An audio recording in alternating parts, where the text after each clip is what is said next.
And when you knock us down, we're going to get up. And on the way up, we're going to bite a kneecap off. Go ahead and say it, Ed. Go Tigers! When I woke up this morning, I was feeling pretty dangerous. You like that? You like that? F it. Jamar's down there somewhere. In the room saying select Marcus Davenport. No! Splash Brothers. Yeah. It's playoff. Keep going, Brace. The playoffs? Don't talk about playoffs. If it doesn't fit, you must acquit. That's it. He got AP co-player of the year his final season. I appreciate you doing this, boy. I know you're busy and everything, man. Good, man. Yeah. Hey, introduce me to everybody here. All right, I'm Peyton. We got Clay right here. What's up? What's up? And then his brother right there beside him, Chance. How we doing? And then we got one coming in late. I'm sorry. You cut out. What's your name in the middle? Clay. Clayton? Yeah. That's it. What's up? He's ill. What's up, Clayton? How's it going, man? I'm Matt. I'm doing good. Peyton, Clayton, and Chance. Got it. That's it. And Ty will be up here in a minute. And Ty will be up here in a minute. We apologize. I'll just go ahead and tell you that right now. He's an interesting one. That is true. The interesting ones make things better. Make it more interesting. You're right. That's why we keep inviting. Yeah, I think every time he shows up, we have a clip that we always have to post because he says something random or you never know with him. He's a wild card. Yeah. With a gambling problem. Y'all are up to Freeport? No, we're actually Jonesboro. Oh, Jonesboro. Okay, cool. Yeah. I'm a Charles Scott. Who was? I was gonna say, wasn't it Charles Scott who's Jonesboro? That's right. Yeah, that's the only one that you'll probably know of from here. Yeah, our other one, Xavier Atkins, he ain't gonna ever step on campus down there. Okay. And that's a good thing. What's the story there with him? The Hood obvious anger issues. No home life. Wants the NIL money A&M's going to give them. Yeah. So happens. Mm-hmm. Yeah. Hey man, to each their own. Everybody's motivated by something different, man. You just try to respect it and I mean, you can't really blame them if A&M gives them something crazy. Yeah. If I was 18, I'd have took it. Yeah, absolutely. Yeah. And it is sad because he's got so much potential. He's a freak on the field, but man, I just and which he's not even here anymore. Yeah, he's in Houston now, but he's living with the guy. Guys, so give me a down here, man. We all are we live? We're recording for audio, video. Yeah, we'll be recording. Yeah, we'll do audio and video. I clicked the record button. You probably heard that, but that's just so I don't have to get back up. We'll let you know whenever we get it like officially going. I guess we can. You want to go ahead and start it without Ty, and he can just hop in whenever. Hop in, it'd be fine.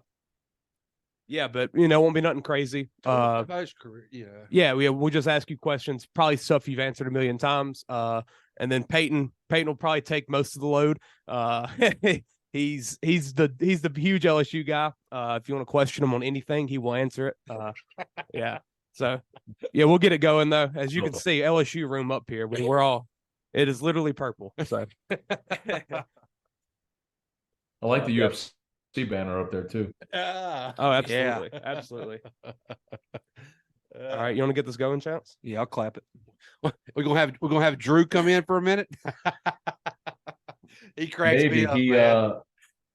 Erica just took him to go. We got a park in our neighborhood. She just took him down there. There's like a little dog that lives at the park that he loves to see. So like the owner of the house, they're so nice. Like they know Drew loves. So they gave Erica the mom there, the wife there gave Erica her phone number. Like, text me if y'all ever want to come by. I'll make sure we're home. Because if we bring Drew and the dog isn't there, then it's a meltdown. So she's so nice, man. She lets Erica text her whenever to see if they're home, and if they're home, we'll run down there. So Erica just brought him. They'll probably be back in 10 minutes. So yes, you will probably have a Drew interruption. I would give you almost a 98% certainty. I love it, man. There's nothing wrong with that. I can promise you. That's cool. All right, well, y'all want to roll with it? Yeah, I think we're good. All right. 132. Hey, speaking of Charles Scott, 32. Hey. There we go. All right. Hey. Clap it up. What is up, guys? Dirty Boot Sports, and we are back with episode number 132. This time, we got another interview. We have Matt Moscona, and yeah, we're here. Peyton's here. Peyton's been waiting on this.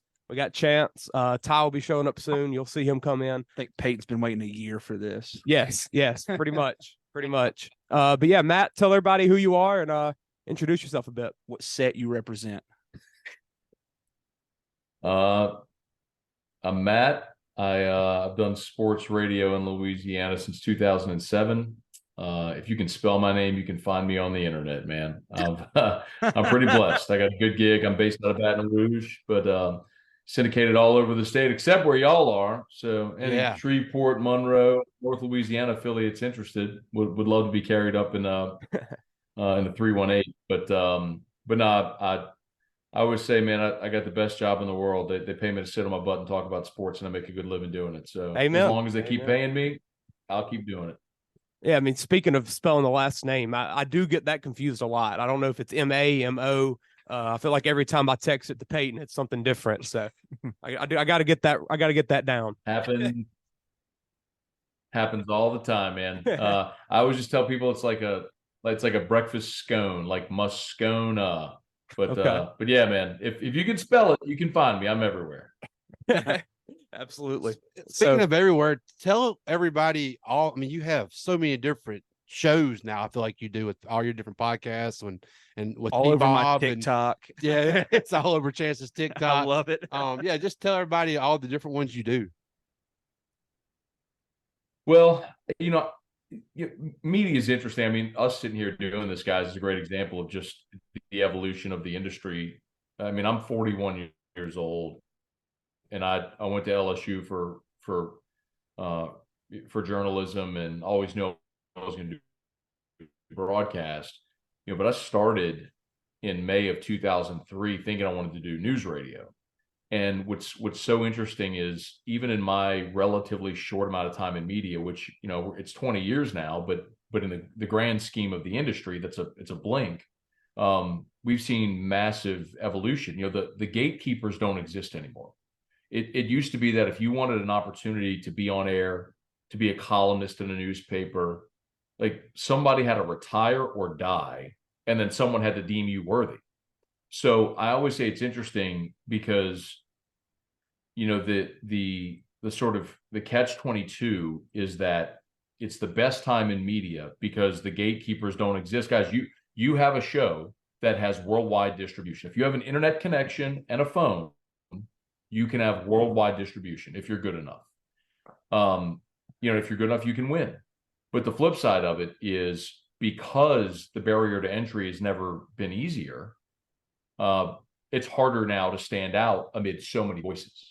So my philosophy has always been, I have to be everywhere, in every day part, in every format, on every platform, however, whenever, where people want to consume me. So yes, my radio show is a daily 3-hour sports talk radio show on 104.5 ESPN Baton Rouge, but we're syndicated in New Orleans, Lafayette, Lake Charles, Alexandria.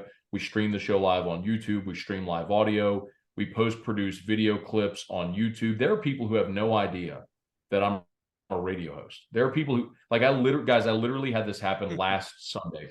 I was in Baton Rouge. I'm at the Walgreens by my house, and I'm walking in, and some guy stops me and goes, "Hey, man, are you the YouTube guy?" I'm like, yes, I am the YouTube. Yes. All he does is watch my Saints YouTube channel for my Saints content. He has no concept that I'm a radio host. So it's just a great lesson to learn that you just have to be willing to be everywhere. So you asked, what I do. Long way of answering your question. Sorry, I'm a radio guy. I talk about it. I wake up in the morning and I do a live vlog called Morning Scone.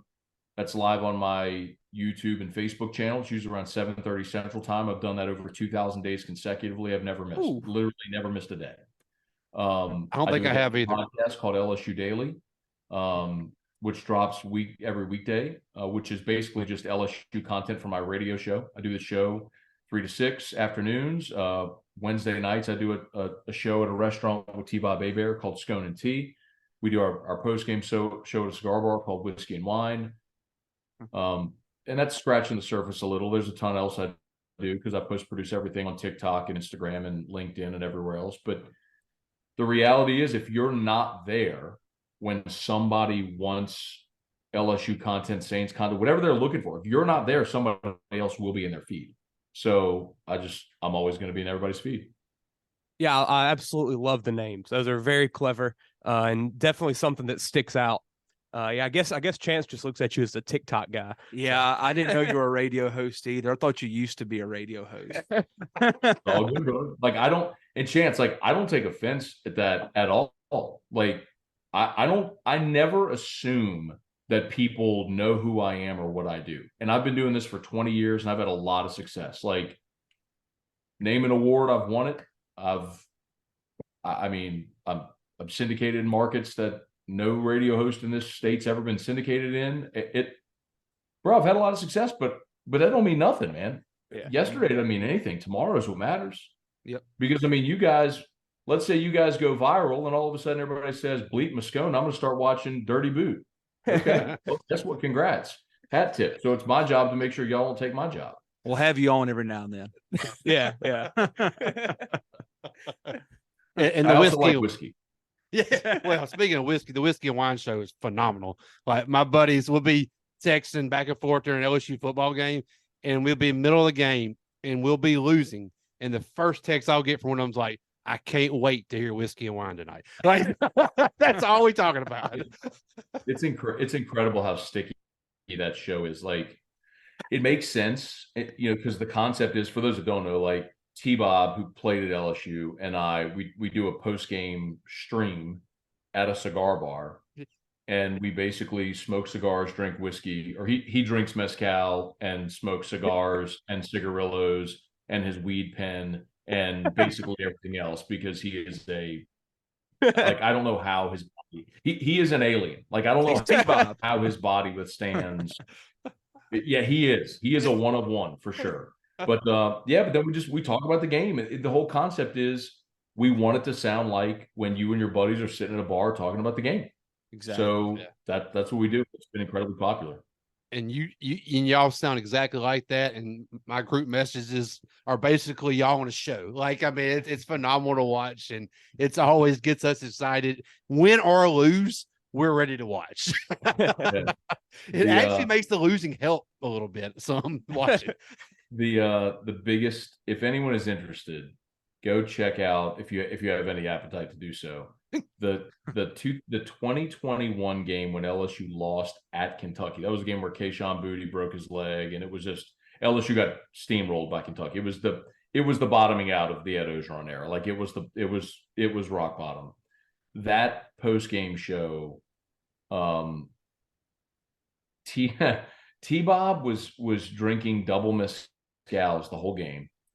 And then and he was chain smoking cigarillos. You know what I'm talking about? Like, he had a box. Oh, I know a Rello. Cigarillos. He was just one to the next. And then obviously we start the show and they give us a cigar, and then he keeps drinking his double mezcals. And like, as big of a disaster as the football game was, the post game show was probably more so. So if you want to see a train wreck of a post game show, just go to YouTube and search for the 2021 LSU Kentucky Whiskey and Wine and enjoy. Absolutely. I've watched it a couple of times, actually. I watched it when O got fired. I watched it again. I believe you. So one thing I do want to ask, you talked about like how grateful you are to be in this industry and everything like that. Is there any I guess motivation you have, like anything that jumps out to you to, I guess, continue to grind and work your way up? Well, I mean, the motivation is it's my profession. It's not a hobby. I mean, this is my job. Yeah. The difference is, and I don't mean any disrespect at all, because I don't put on airs, but it's like, if I asked each of you, what do you do professionally? You're not going to say you're a professional media member. Like, it's a hobby for you guys.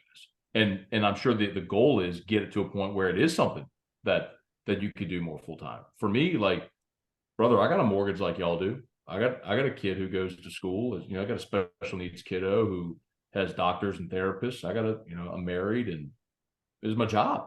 Like I go to work the same way everybody goes to work, understanding this is my profession. This is what I do. It's not something I do for fun. It's what I do. Yeah. So, maybe just the way that I'm wired is I just want to win. Like I don't play just to play. I want to win. So, one of the really cool things about the digital age is, there are metrics that define that. I can go look at how many downloads, how many streams, how many live viewers, how many on-demand viewers. That's all independent of our terrestrial radio numbers. I can look at sales. I can look at numbers every single day and, measure that against where I've been and where I'm going and set very clear goals. So yeah, man, I just want to win. I like that. If you beat me, I'll hat tip, because you worked your ass off and you're really good, because I don't know, I just can't let anybody outwork me. There are people who are more talented, but you want to blend work ethic and whatever God-given ability I have, and the good fortune to work with some super talented people who've helped me along the way. But back to what keeps me going. I don't have a choice, man. It's what I do. It's I got a mortgage payment due on the 1st.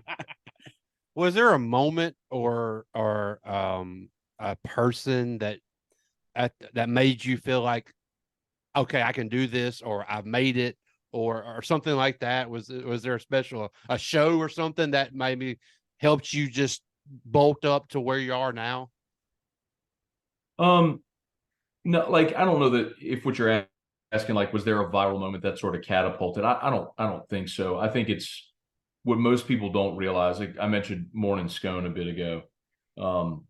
Today was episode 2008. That's 2008 consecutive days I've done that show every morning. Yeah. I've done that show from pre-op the day I had knee surgery. I've done it from vacation. I've done it from my car. I've done it from hotel rooms. I'm telling you, you will not outwork me. So, I think the answer is just consistency. Yeah. So when you're consistent with the level of work you put in every day, that's a boring answer, but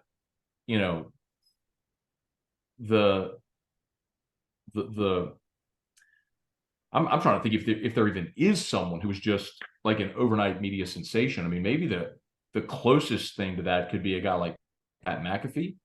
Yeah.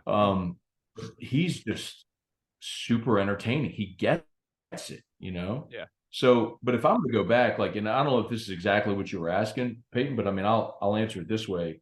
I always believe that in media, there's two types of people. There's people who view everybody as competition and will step on your face to get wherever they want to go. Or there's people who realize that whatever they've accomplished professionally, they had help getting there and they're willing to pay it forward. So I most definitely like to think of myself as the latter, not the former. If anyone ever asks me for help, I'll bend over backwards to help because I realize I had great people early in my career and still do that have helped me. I had great fortune to work with a guy named Ed Buggs, who you guys may not know who that is, but Ed's still to this day the most talented broadcaster I ever worked with. And I produced his show for 4 years, and it was actually a news talk, but just the opportunity to sit there and watch him work and get that education was so valuable. Gordy Rush hired me to do the current show that I'm doing in January of 2010. And at the time, I was just doing a 1 hour sports talk show on an AM station in Baton Rouge that really didn't have much of an audience.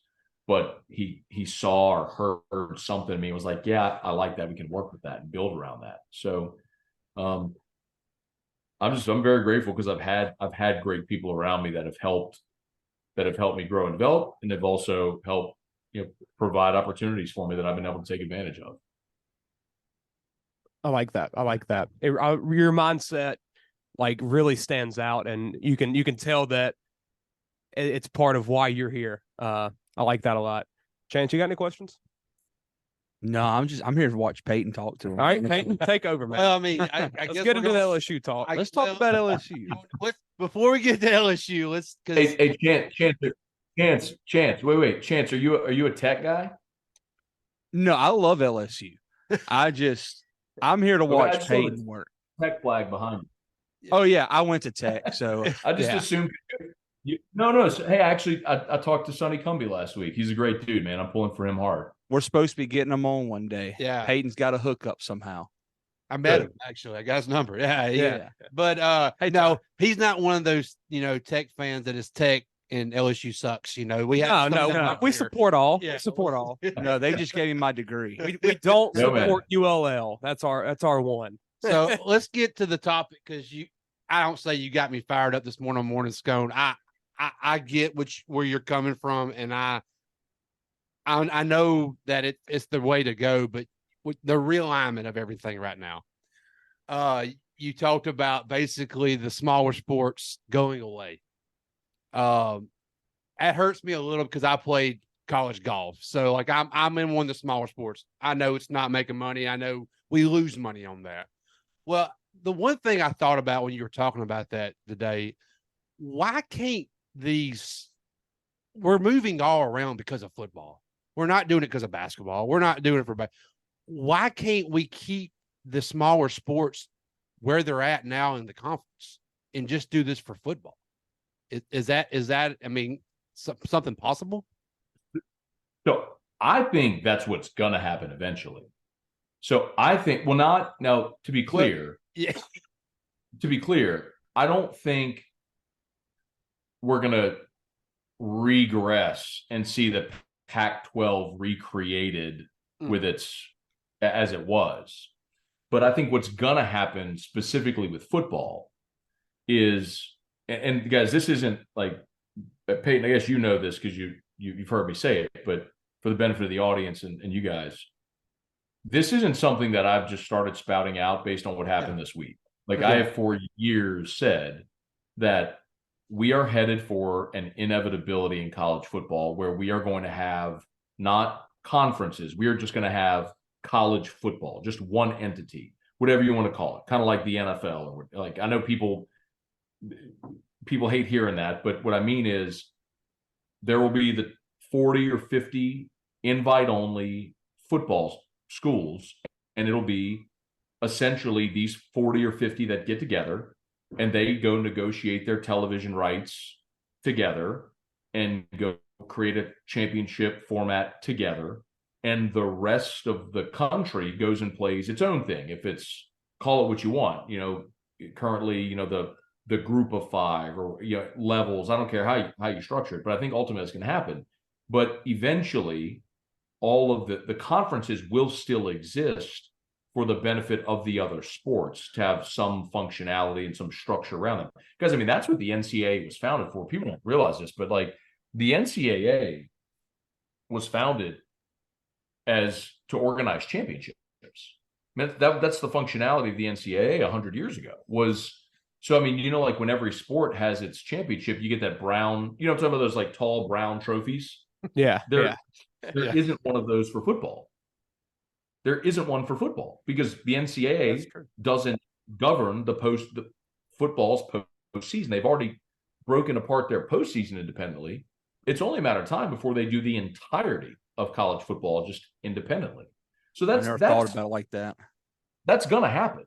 I mean, that is the end. That is the inevitable end we're headed to. People keep saying, well, there'll be 2 super conferences. Like, structure it however you want, but ultimately just understand what's going to happen is you're not going to have the SEC with its rights deal, the Big Ten with its rights deal, the Mountain Pack or whatever they're going to call it with its rights deal. Like, you're just going to have just in the same way that the NFL has negotiates the TV rights deals with NBC, CBS, Fox, ESPN, like college football is going to do the same thing. And they'll divvy it up evenly. And you'll have a 40, 50 team, college football league that represents major college football. Like that's where we're headed. And what do you think that's going to do to the others? Do you think they're going to start playing for one of them brown trophies? You mean the other football programs? Yeah. Yeah. The Louisiana Tech and ULMs of the world. Gotta hope Yeah. so. I mean, like absolutely, like this is for me, and maybe you guys can actually shed some perspective. Like I went to LSU. Yeah. So as much as I like to have my finger on the pulse of the people I cover and the sports that I cover, like I cannot for the life of me understand. I mean, I know why we have 133 FBS schools. I know why. And the reason is money. Because if you're, like you mentioned, ULM, I don't have this year's schedule in front of me. Maybe you guys do or know it offhand. My guess is ULM is playing at least 2 or maybe 3 Power 5 opponents. Yes. In the non-conference. 3. Okay. They're going to net, most likely, or gross, I guess, north of $1 million in all 3 of those games, which is going to amount to roughly 15% of their annual athletic budget. So in order to fund a bunch of sports that hemorrhage money, they have to go play in the FBS, get their head kicked in 3 times to be able to fund all the other sports, sorry, Peyton, like golf, that hemorrhage money. So, and I get it, because we can have the conversation about college sports is still, like they're still student athletes, and what's the greater good of college athletes, and what are academic institutions trying. That's fine. But years ago, guys, we lost our way. Like years ago, we lost our way because schools like, I'm not picking on ULM at all. I promise I'm not. Like, you can. We're perfectly fine with that. Yeah. But fill in the blank of whoever. It can be Bowling Green. It can be whoever. Yeah. They had to play this keeping up with the Joneses game. So they got to pay their coach $1 million. Like, why are you, when your annual revenue is $15 million, $20 million, why are you paying a football coach $1 million? Yeah. Guys, it doesn't make sense. Look at any business. I mean, like, if anyone that's listening that owns a business understands, like, if you're a company that does 15 million of top line revenue, before you even start talking about, gross profit, let alone net profit, ain't nobody walking out of there with $2 million a year. Not an employee to win 3 games. So anyway, I told you, radio guy, I talk a lot. So to the question, yes, like I hope so. Why, if you're ULM, if you're Tech, if you're ULL, if you're UTEP, if you're Ohio, Bowling Green, name it, name the school. Why wouldn't you want the opportunity to compete for a national championship at your level? It's no different than like if you're a 5A, 4A, 3A, 2A, 1A school in Louisiana. Why do we have classifications? Yeah. Why do we have weight classes in boxing? Because if you weigh $120, you ain't lining up against Mike Tyson. Like, you're not going against Tyson Fury and having success. Like, there's a reason there's weight classes, and there should be in college football as well. But the reason we've gone awry is because the money is there for the G5 schools playing in the FBS through bowl opportunities, through playing Power 5 opponents, to be able to fund the rest of their athletic departments. And my point has always been, like, what happened on Friday, that's not an evidence of greed. The evidence of greed is a century old. I mean, the fact that 100 years ago, dudes in ugly blazers decided that they could play bowl games and schools could get a payout. Well, why would we go play a real playoff championship? Let's have the Big Ten and the Pac-12 have a tie-in with the Rose Bowl around the Parade of Roses, and then they know they're all getting a payout every year. Yeah. Why have a true championship format? Anyway, dude, I'm like, you wind me up. I'm like one of them toys, man. You just crank on this, crank the back of it, and I'll just go. That before we interviewed you, I asked Peyton, I said, the one thing I do want to ask is about the college realignment. He said he's going to get ready for that. Like, he's going to be ready and he's going to go in. So, yeah, that was everything I expected. I've always had that same thought. Like, I've always thought Power 5 should have their national championship.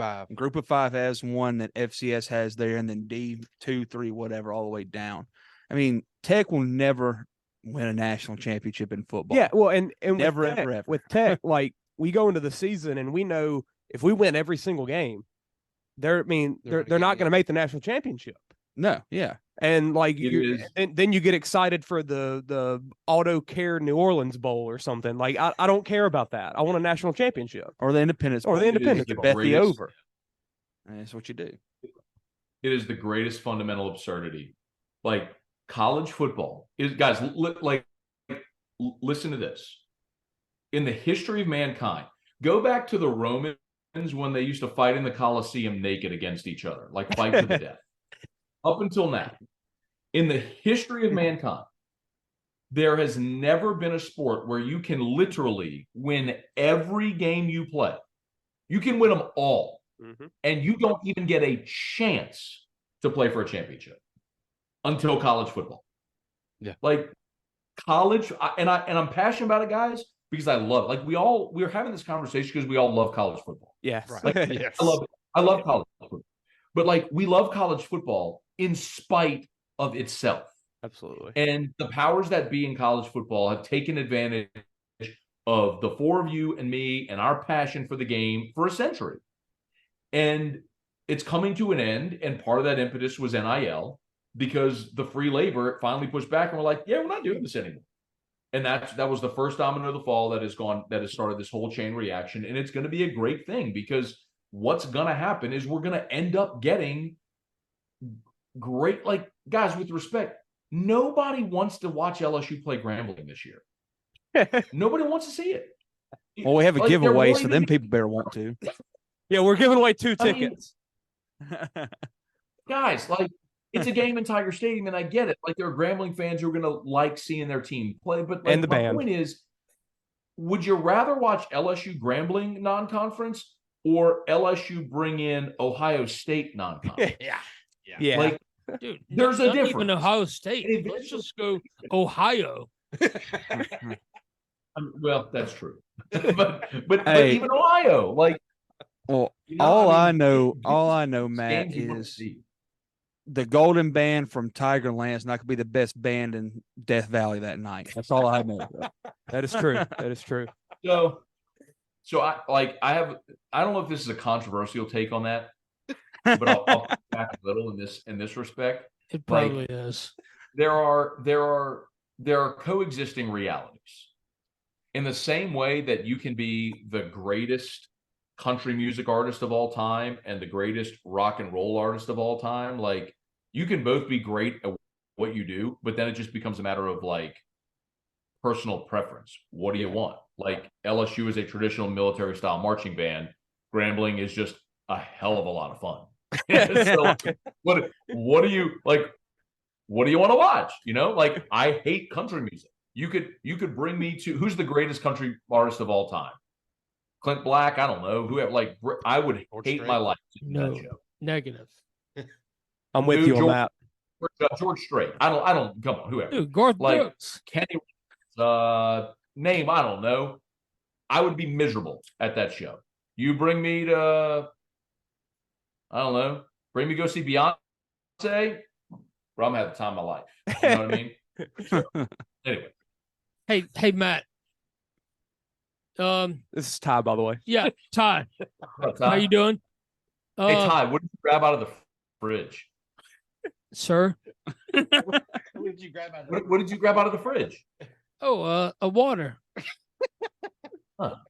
That's not nearly as fun as you could. But I put some Miller Lite in there, you know, by the way. This is RT, Bob. But hey, look, I used to live in Baton Rouge. My good friend is Jordan Piazza. Do you know him? Yeah, Jordan Piazza, absolutely. Yes. Phil's Oyster Bar. So yeah, I was there on Friday.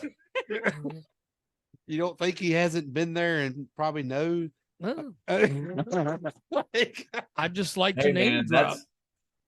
Phil's is like a who's who. You walk into Phil's and you never quite know. Like, I mean, you might walk into Phil's and Scott Woodward's there, or the governor's there, or absolutely. Or hey, Will Wade's having lunch, or you never know, man. Or buying lunch for a recruit.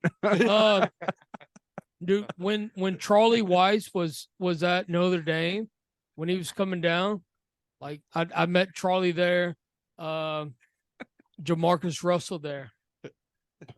Okay. At Phil's? Oh yeah. We went from Charlie Weiss to Jamarcus Russell. That's there we go. That's the two right there. Dwayne They Bowe. played in that Both Sugar sucked Bowl. in the NFL. Yeah. Oh, that's right. They did. They- You're right. Yeah. They played in that Sugar Bowl, which was the 06 season. So that was New Year's 07. And hey, for a year I went to Christian Life. Michael Clayton's mom was my teacher. Yeah, man. What a freak, man. He was so much fun to watch. Michael Clayton was that 2001 team is still, I mean, 03 for LSU, that championship is still my favorite LSU team ever. I was a senior at LSU, and that's the one that broke through, 45 years without winning a national championship, a day many of us never thought we'd see in our lifetime. I mean, all the championship teams are great in their own right for different reasons, but man, 2001 and 2003 were incredible. Break through, get to Atlanta, win the SEC, and then win the national championship. Those were good days, man. Good days. Peyton, Actually, get us some LSU questions out there. Uh-oh. What you got? What's he got? So in 2001, LSU beat Auburn to win the West for the first time ever. It was the game that was postponed by 9/11. The game was supposed to be played in September. Yeah. We got moved to the first weekend in December. Alabama beat Auburn, which created an opportunity for LSU to play Auburn in the postponed game in a de facto SEC West championship game. So it was the time prior, 99, when Auburn came to Baton Rouge, Tommy Tuberville and the players all smoked cigars on the field. So the big thing in 01 was when LSU won, everybody was going to smoke cigars. So LSU wins. They win the West for the first time, going to Atlanta for the first time, ran onto the field. I grabbed a big chunk of the eye of the tiger and smoked a cigar or lit a cigar. As you can tell, the whole thing is still there because I had no idea what the hell I was doing. So the whole cigar is still in there. But I've had that for 22 years in a jar. That's awesome. Whoa. You haven't been hunted down yet or anything? For dirt? I don't think so, brother. Let's talk a little LSU football of this year coming up. Okay, obviously our weakest unit, or the unit we're more scared about, is our secondary. And corners more so than safeties. You agree with that? I'm not sure I do. Because at safety, you got Major Burns, who has never been able to stay healthy. And when we were at practice last week, they were running Major Burns and Andre Sam as the starters. And Andre Sam is in his 7th year of college football, by the way. Jesus. And he started his career at McNeese, went to Marshall, and now is at LSU. But when that dude who's been on campus for about a day and a half is running with your first team at safety, that goes to show you have some questions at safety. So I don't know that corner's a big question too, but safety's got its own issues. Well, let's take the secondary unit out. What's your next unit that you're watching for that you're a little nervous about?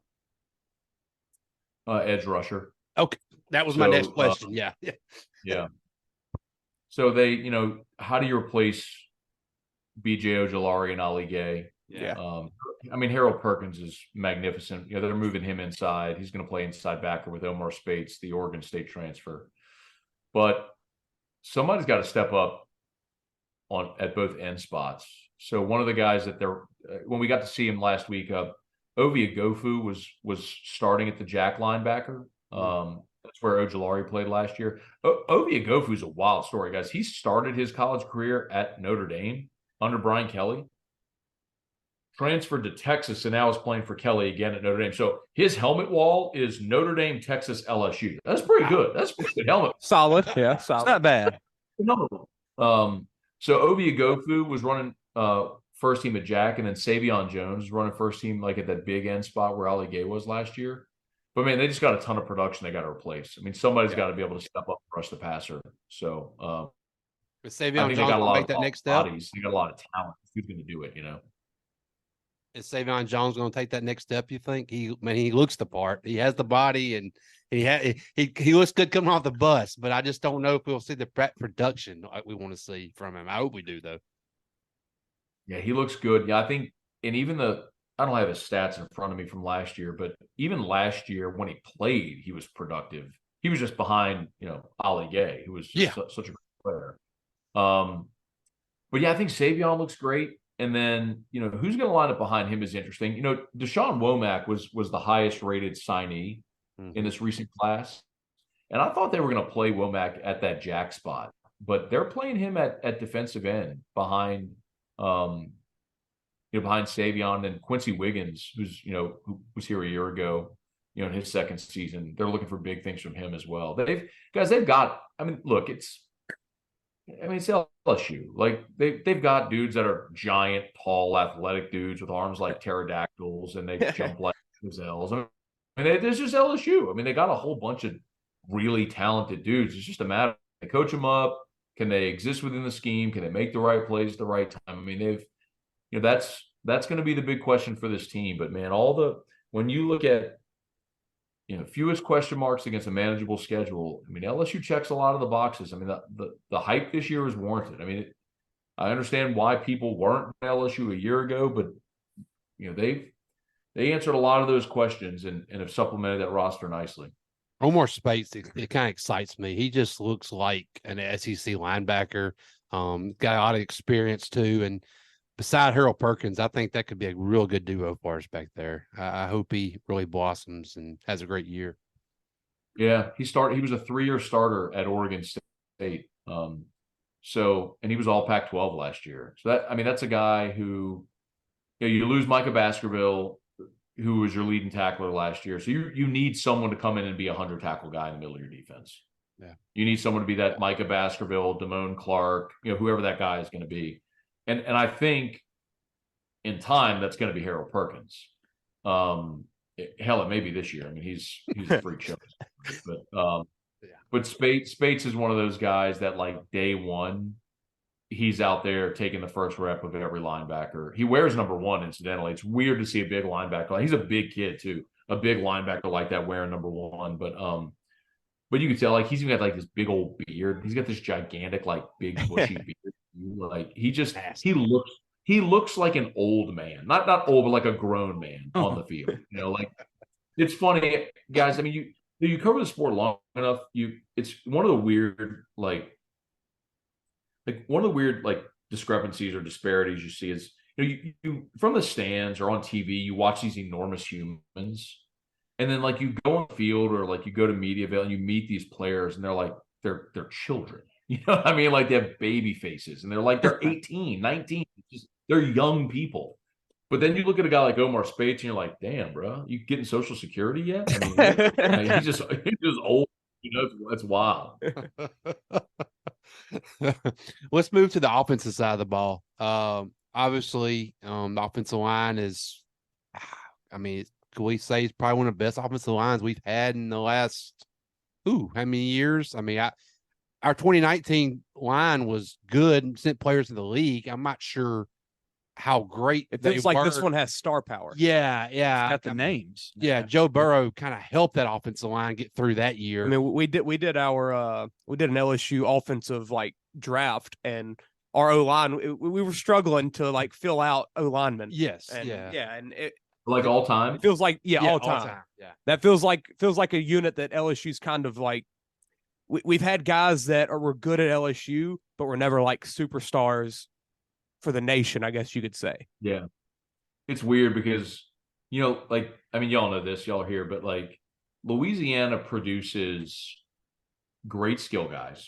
You're never wanting for receivers, running backs, corners, right? Yeah. And Louisiana has also really produced defensive linemen at a high level.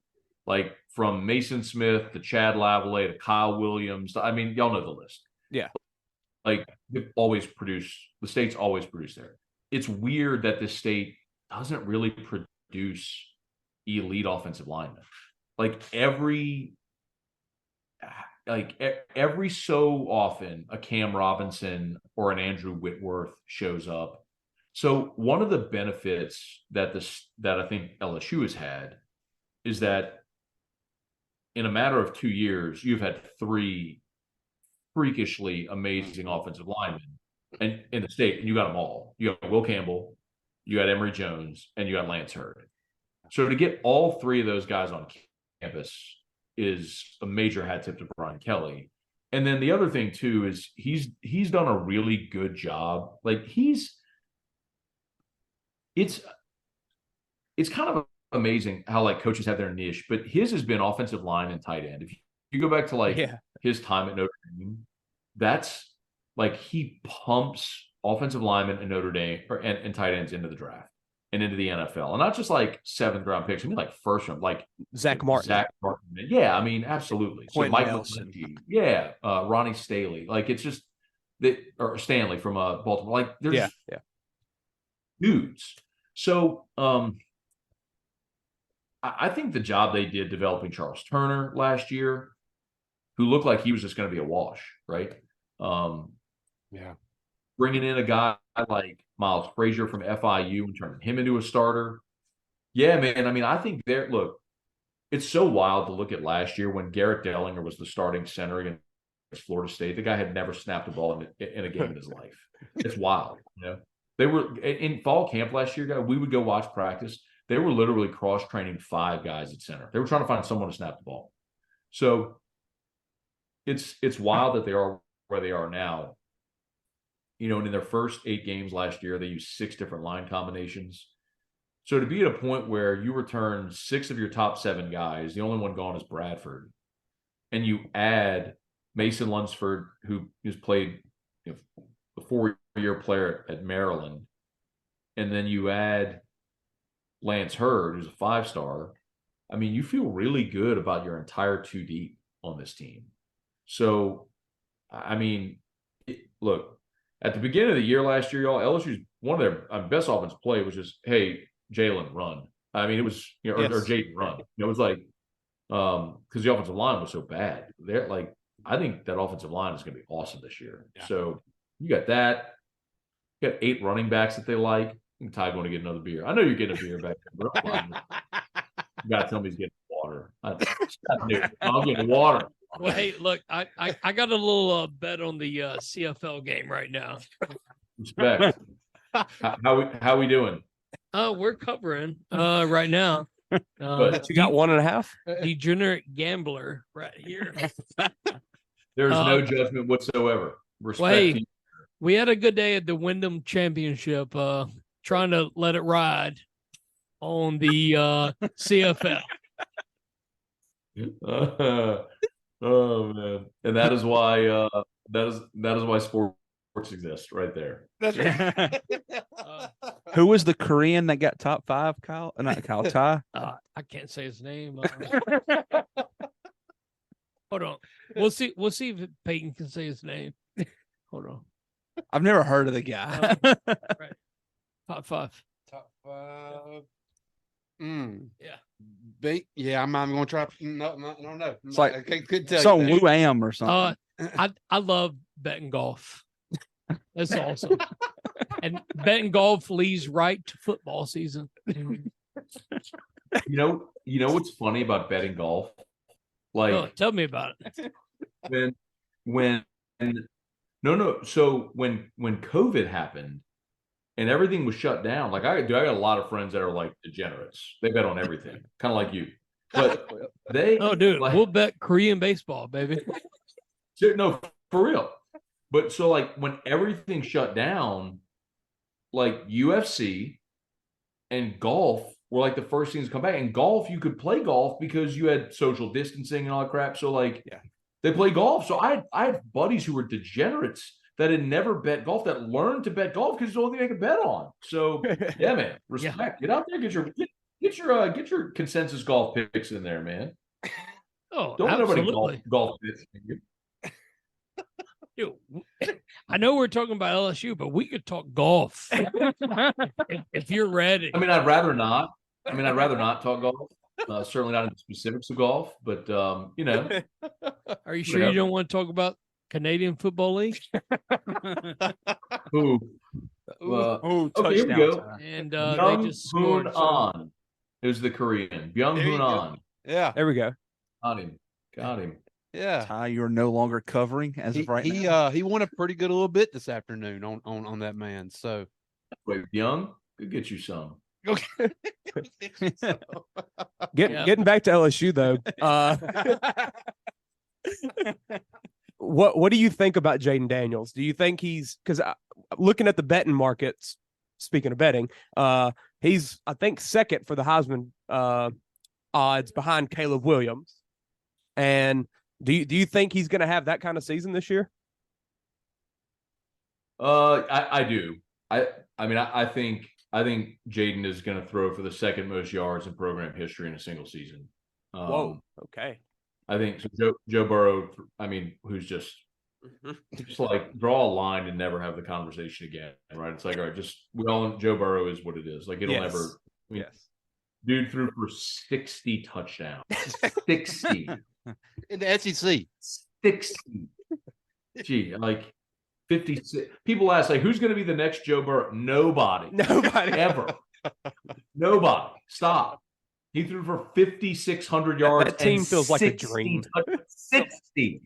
Yeah, it's so understand. Like we all got to watch it. It's glorious. Put it on the mantle. Admire it at every opportunity, but realize also that's never going to happen again. Yes. But aside from Burrow, let's see. Rohan in 01, Jamarcus in 06, Mettenberger in 13. And I feel like I'm leaving one off that have thrown for 3,000 yards in a season. No, that's it. And then the Burrow. That's it. That have thrown for 3,000 yards in a season at LSU. Jaden last year was at like 29-16. He was just a hair, or 29-87, like just a hair under 3,000 yards. Yeah. So, and he played half the season, and still trying to figure out, where his dorm room was. So like.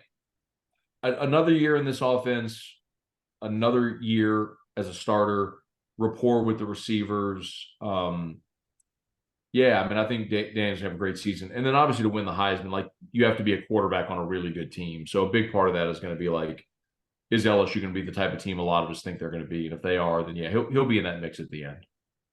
I love to hear that. Absolutely. I think he's going to work his way into a first-round draft pick, honestly. He's everything that the NFL is becoming. So that wouldn't surprise me. This is going to be sort of the year of the quarterback with Caleb Williams, Drake May, Michael Penix. Yeah. There's going to be a ton of them. Pratt down at Tulane is getting a ton of love as well. But there's something to be said for a guy that's in his fifth year, that's played a ton of ball, that has poise and presence, arm strength, and mobility, which is kind of what the modern quarterback in the NFL is morphing into. He checks a lot of those boxes for sure. Yeah. Speaking of Daniels, his weapons was his neighbors, Brian Thomas, who I think is going to have a great year. I think he's going to take the leap Neighbors took last year. And Lacey, you got those three, and I know they're going to use Anderson in all kind of ways. That's going to be so much fun. That's going to be so much fun to watch. Who's going to be that fourth? Well, I guess fifth, but fourth receiver that's other than them that's going to just maybe have a breakout year this year that we're going to be like, okay, he's going to be the future after the Neighbors and Thomas's leave. Well, Brown, you mentioned receivers and not just pass catchers, because you can't leave off. I know we're just talking receiver, but like Mason Taylor, has to be. He was, the way Brian Kelly's going to use him is going to be more of a receiving pass catcher. But when you ask the coaches, and everyone I had a conversation with this offseason, and you mentioned him, but the one they all talk about is Kyron Lacey. Like they think Kyron Lacey is poised for a monster year. We were at practice on Thursday, the first practice, and they're running 7-on-7s. And Lacey was on the left hash, and he ran an out route, and he just like elevated on the sideline over a defender, made like a one-handed catch and toe tapped. Lacey is the guy that most people probably like. Everyone's going to mention Brian Thomas for good reason. He's played a lot in his 2 years, and I think Brian Thomas is going to have a great year. But the one that I would say be ready that most people don't mention is Kyron Lacey. Now, after that, I would say look at Chris Hilton. If Chris Hilton played at Zachary here, and he was a track guy, the most impressive thing about Chris is he's bulked up a lot. Like he has physically changed his body. Chris came here as a guy that was just a speed demon and a great athlete, but needed to learn to play the receiver position. And then, had some injury issues, but he looks healthy. He looks awesome. He wears 17. Keep an eye on Chris Hilton. If you're looking for like an off the radar guy that maybe is poised and ready, Hilton could be a really good bet. And I hope he stays healthy. I mean, he's had had the injury bug, seems like, and you hear good things about him. I remember last year before season during camp, you were hearing a lot about his name. And I hope he can stay healthy because I want to see that speed. Oh, absolutely. And I felt like we missed a little bit of that last year. I feel like a little stretch the field type receiver. I'm excited for him. The running back room, my gosh, Matt, we got 8 of them. I mean, how's he gonna keep them all happy? And well, explain, man. The weirdest Trey Bradford has the weirdest college career I've seen in a while. Like, I mean, that's and I can actually see him making an impact for us this year in a way in that deep room. Ooh, I don't know how Bradford makes an impact if there's not injury somewhere along the way. Now he's a really good pass catcher. Well, that's not necessarily running the ball, maybe running a jet sweep or catching out in I could see him get on the field some. Man, it's just you got 8 guys. I mean, so start from the bottom. Like, let's assume the 2 freshmen aren't going to play, and I don't think they are. I don't think Holly and Jackson really make an impact this year. So it leaves you with 6, and you got to remember you got Jaden Daniels as well. The best comp that I think I can give people is if you look back to the 2011 season, it was very similar because you had Spencer Ware and Michael Ford and Alfred Blue and Kenny Hilliard and you had a Ridley probably, huh? No, Ridley wasn't. That Ridley's last year was 10, but I'm trying to pull it up real quick just as sort of evidence of it. But this is what they did in 2011. I think this is probably a good comp. So Ford had 127 carries, Ware had 177. Blue had 78, Hilliard had 62, Jefferson had 75, and then Terrence McGee had 27. So Terrence McGee. That's 5 running backs and your quarterback. And then Russell Shepard had 7, which was all jet sweeps and stuff. So like maybe that's the Aaron Anderson role. But like that's what I think. I think you're probably going to have 5 guys all with about 50 carries or more. That's the LSU way. I think Josh Williams and Logan Diggs are probably your 2 leading rushers on this team, but I think there's a role for Armani Goodwin and a role for Noah Cain and guys like that on this team. But I don't know that there's Clyde was a bell cow, Fournette was a bell cow, Geis was a bell cow, Jeremy Hill was a bell cow. Like there was a stretch where LSU always had that guy. I don't know that guy is on this team, but they got a lot of dudes I think they can lean on. I think they want Goodwin in there some just because his breakaway speed. I mean, Williams does his things and Diggs, but I feel like Goodwin has that take it to the house speed. And the crazy thing is we're sitting here talking about that, and we didn't even mention John Emery. Yeah. He's finishing his internship right now. Yeah, that's right. I mean, but it's so true. It's just evidence of the depth at the position. I mean, I think if you lead with Williams and Diggs, because Diggs didn't come here to sit the bench. If you lead with Williams and Diggs, and you've got Emery as a home run hitter, and you've got Armani Goodwin, who's a really tough runner, and they love Noah Cain. I mean, Noah Cain is reliable. He's healthy, and a big thing he worked on was flexibility. So he's not so much of just a foot, one cut, foot in the ground, get upfield back anymore. So I think getting him more flexible on his hips and getting him healthy was a big thing. So, I mean, I think those are probably your 5, which leaves Bradford and the 2 freshmen kind of on the outside looking in. Can Bradford not do any special teams? Can you not return kicks from punts? They're not. We have Aaron Anderson. I mean, you got Anderson, but the way our special teams been the last couple of years, you got to have a couple in the rotation. I feel like Bradford could do something like that. I can just tell you when we were at practice last week, he was not back there returning kicks. The guys returning kicks and punts were Greg Clayton, who did that a bit last year. Yeah. Anderson was back there. Javen Nicholas, who is a former walk-on from St. Aug. Yeah. golly, there was one more, and I'm blanking on it now. There was somebody else that wasn't Trey Bradford, but I forgot who the fourth guy was. Yeah, and then I know I heard you the other day talking about the tight end room and Pemberton. Yeah. Gained like 20 pounds, they said already. Yeah, he looks the part already. Is he going to be Mason's backup? So I know everybody's talking about Pimpton because like he's 6'6" and has long arms. I'm gonna tell you, man, like maybe this is just from watching so much Saints football over the years, like where they've always had the pass catching tight end and then the more traditional, like affixed to the line tight end. And that guy is Mac Markway. Mac Markway is impressive. Like you talk about an 18-year-old kid who is just built rock solid. I mean, that Mason Taylor is your pass catcher. Mac Markway is your more traditional inline blocker. Your Brian Kelly type of tight end. Yeah. But Kelly's had, I mean, think about guys like Alizé Mack. You know, that's true. He's had athletic tight ends as well, along with the Kyle Rudolphs and the Cole Kmets and guys like that.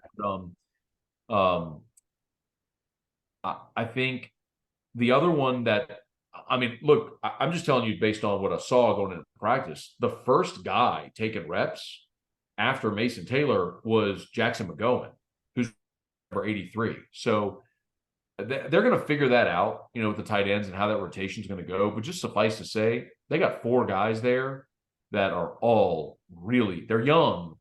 I mean, you know, Mason Taylor's a true sophomore. He's the elder statesman. But they are an impressive group there, man. That is you can tell why that's Brian Kelly's sort of prowess, right? He knows what he's looking for at that position. He can recruit and develop tight ends, man. They use them too. They're going to use it ain't slowing down in the future either. No. Got plenty of guys coming in. Yeah. We don't want to keep you too much longer. Obviously, we appreciate how long you've been on here. Peyton, you got one more question, and it's putting him on the spot probably because it's probably something you got to kind of think about. It's one of those things that in my group message we kind of started it a couple weeks ago because all the star status of LSU lately and some of these players that have coming through. If you had to do a Mount Rushmore of LSU athletics, any sport, what 4 would it be? I'd start with Joe Burrow, which is weird because any conversation forever would have always started with Billy Cannon. Yeah. But I think you have to have Burrow on it now. Yeah. I think Pete's got to be on there. I'd put Skip Bertman on there if we're including coaches. Are we talking coaches or just athletes? Yeah, that coaches is fine. Yeah. Joe Brady.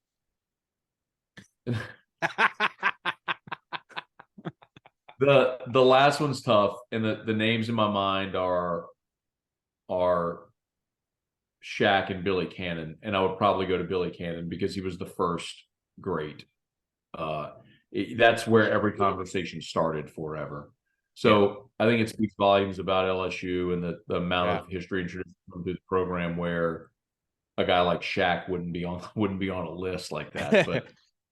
But considering the impact that Skip had in college baseball, I'd have him there. So I'd have Burrow, Pete, Skip, and Billy Cannon. Those would be my 4. I like that. Yeah, that's a good 4. I got a quick one real quick. Okay. All right. What is your realistic expectation for LSU this year? What do you see happening?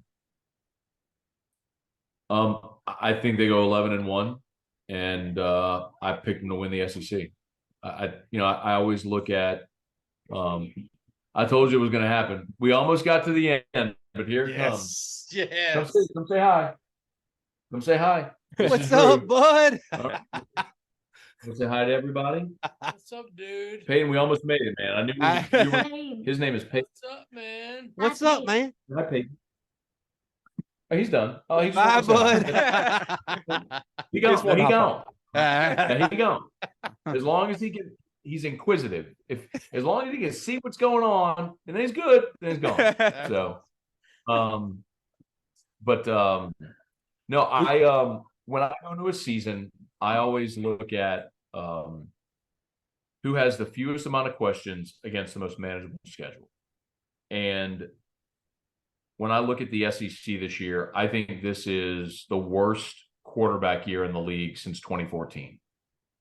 And if you remember back in 2013, it was incredible. You had Johnny Manziel coming off his Heisman year, A.J. McCarron, who's a two-time national champion, Aaron Murray, who set every SEC career passing record, Jack Mettenberger. Even at South Carolina, Connor Shaw had back-to-back 11-win seasons. You had James Franklin at Missouri. I mean, it was incredible. Like Dak was at Mississippi State. Bo Nix. Bo Wallace that was at Bo Wallace. 14. Bo Nix wasn't playing that long. Yeah, Bo Wallace. But in 14, you could have made a case that Bo Wallace was the best quarterback in the league. Right? Yeah. Bo Wallace and Dak. I mean, that was the year 14 when both Ole Miss and Mississippi State were at the top of the rankings in the CFP in the first. My point is, it was a bad quarterback year in 2014. All the great players in 13 left, and 14 was terrible. I think this year is similar. So when you're LSU and you've got a guy that's been a 5-year starter, proven, and your schedule flips to where A&M, Auburn, Florida all come to Baton Rouge, Tennessee rotates off, Missouri rotates on. Yes, you have to go to Bama, but Bama's got their own issues. Yeah. I don't know if we need to go into them, but I think it's so hard to go undefeated. I mean, even Nick's 7 national champions, only 2 of them have been undefeated. 5 of his 7 national championship teams have lost a game. That seems crazy to think about. Yeah. Like it's really hard. So people say, well, what game do you think they lose? I don't know. I mean, I could see them losing at Bama. Honestly, guys, I could see LSU losing a home game to Auburn. Yeah. Auburn has an open date before they come to Baton Rouge. And what, buddy? Who else? Who else? What do you mean, who else? I'm trying to talk about sports here. What you doing? No, don't touch. What's up, dude? I already told you. His name is Peyton. What's up, buddy? Did you go see it? Yeah. Okay, go see Mom. We're almost done. Okay. Sorry. But anyway, so I look, when LSU plays Auburn, Auburn has an open date before they come here. I think Hugh Freeze is going to beat somebody he has no business beating. And that comes after LSU has back-to-back road games before they play Auburn. So that could be a tricky spot. I don't know, man. I think you stub your toe somewhere along the way, but you find a way to get to Atlanta. I think Georgia has real questions this year, losing Todd Monken. You're obviously got Carson Beck starting at quarterback for the first time. You lose 5 defensive starters. I just think LSU's poised to do it. I think they're primed to make a run to the playoff, and we'll see if they can get in, or even if their one loss is to Alabama, if they don't make the SEC championship game, at 11-1, if your only loss is a close road loss to Bama, you're probably still in. So yeah, absolutely. I think this is a playoff team. I do. I didn't think that a year ago, and I think most people who ever listen to me know that no one would really classify me as the homer guy, but I'll give you an honest opinion. If I think they're good, I'll tell you. If I think they're going to stink, I'll tell you. And I think this team is going to be really, really good. Well, yeah, Matt. Here's something weird. What you got? Bama's a 6.5-point favorite against us already somehow. So they don't even know who's playing quarterback. That number was higher earlier in this offseason. Really? Wow. But that's going to be the only game all season. If you look at the early lines right now, that's the only game where LSU's an underdog. Like the line against Florida State has grown. I mean, at one point that was a pick. I think it's 2.5 now. Yep. And I expect that'll keep growing. I mean, that's the only game where LSU's going to be an underdog. And I think they can win it. And it could change too. Oh yeah, definitely. Would you Bama's bet interesting. on the Florida State game? I'm sorry. Would you bet the bank on Florida State game covering? No. I wouldn't be surprised if LSU lost out. I think Jordan Travis is a great player. I could see LSU winning that one. Shootout. 24-14. I could see winning that one 38-10. I could also see Florida State winning 28-27. So it's tricky when it's the first game of the year and Florida State returns so much talent. And I mean, they returned 97% of their production from a year ago. And Jordan Travis against LSU, you have to tip your hat to that kid. He was awesome against LSU. Nobody's stock is as high as his right now. Besides Caleb Williams and Drake May, obviously, but he's the next guy people are just really drooling over right now for some reason. So he had a great year. He had a great year, but let's see him do it again. That's always my rule of thumb. Like with Shohei Ohtani, I'm very wrong on that. But let's see Jordan Travis do it again, and I'll bite my tongue. Shohei Ohtani, is that the golfer that won today? Yeah. Ty's looking them up right now. Hey, tell you what, Matt, don't bet Canadian football. It's not going the good guy's way, huh? He needs 3.5, and he's got 2 right now with 5 minutes I left. need a field goal. Nah, you're fine. You're fine. You got it. Rocket chair. Matt, we appreciate this. So much. I mean, I think it's about an hour long of this interview. So great time. Yeah, it was a great time. We really got you riled up with the conference stuff. So I know you appreciated that. Yeah, we appreciate it though. Thanks for coming on. Y'all got anything else to say? No, I just appreciate it, man. And continued success. I will be watching in the morning on Morning Scone. So yeah. Thanks, Represent guys. Baton My Rouge, pleasure. Have a baby. great day. All right. All right. Thank you. That was awesome. All right, guys. Thanks. See y'all. I appreciate it, boy. You got it. Have a good night. Bar, baby. Okay, guys. This ain't how it's supposed to be. It should be just you and me.